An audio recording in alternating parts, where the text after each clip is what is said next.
So how much do podcast ads cost? Well, let's break down what you're really paying for. So CPMs is the term that podcasts are typically used to price an ad. Now, that is the price per 1,000 impressions. And CPMs are typically priced on trust, not the reach of the audience. You're buying the influencer's clout, their recommendations, and their personality, not to mention a lot of authenticity that you wouldn't get elsewhere. Secondly, placement matters. You really need to think about, do you want to be at the start of a podcast ad, in the middle, or the end?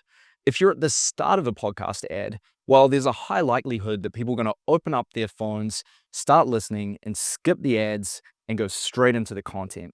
Probably not ideal.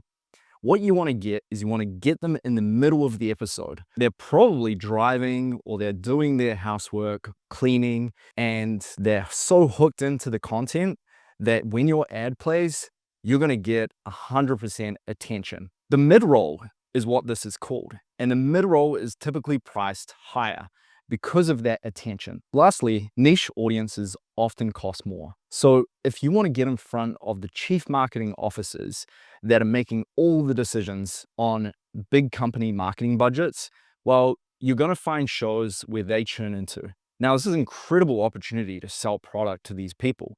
However, you're probably going to pay a premium. Whereas if you're listening to, New Heights or some sort of comedy show where it's a much broader audience, well, you're not going to pay as much per impression. And it's as simple as that.